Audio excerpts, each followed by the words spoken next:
வணக்கம். நான் ஷார்கான் that BCom. பொது முன்பதிவு டிக்கெட்டுகளுக்கு ஆதார் கார்டு இனி கட்டாயமில்லை. பொது முன்பதிவு டிக்கெட்டுகளுக்கு ஆதார் கார்டு இனி கட்டாயமாக்கப்படுவதில்லை. நம்மில் பலரும் தெரிந்த பிரச்சனை இது. காலை 10 மணிக்கு ரயில் டிக்கெட் பதிவு ஆரம்பமாகும். ஆனால் 2-3 நிமிடங்களிலேயே அனைத்து டிக்கெட்டுகளும் வெயிட்டிங் ஆகிவிடும். ஏன் இப்படி நடக்கின்றது என்றால், சில பேர் கம்ப்யூட்டர் நிபுணர்களின் பயன்படுத்தி ஒரே நேரத்தில் நூற்றுக்கணக்கான டிக்கெட்டுகளை பதிவு செய்து விடுகிறார்கள்.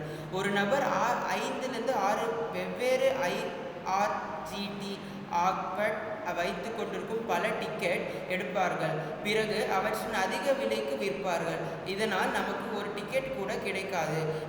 வெயிட்டிங் லிஸ்ட் 100வது இடத்தில் நின்றுவிடும். கடைசியில் அதிக பணம் கொடுத்து தற்கால் அவசர டிக்கெட் எடுக்க வேண்டும். ஏன் பொது முன்பதிவு டிக்கெட்டுகளில் இந்த பிரச்சனைகள் அதிகம் என்றால், 125 நாட்கள் முன்பாகவே பதிவு செய்யலாம். இவற்றின் விலை குறைவு. தற்கால் பிரியம் தட்கல் போல இல்லாமல் சாதாரண விலை. ஏன் இதில் அதிக மோசடி? முன்கூட்டியே பதிவு செய்யல என்பது மோசடி செய்பவர்கள் 120 நாட்கள் முன்பே எல்லா டிக்கெட்டுகளையும் பதிவு செய்து விடுகின்றார்கள். இதனால் பண்டிகை சீசன் டிக்கெட்டுகளை முன்கூட்டியே எடுத்து வைப்பார்கள்.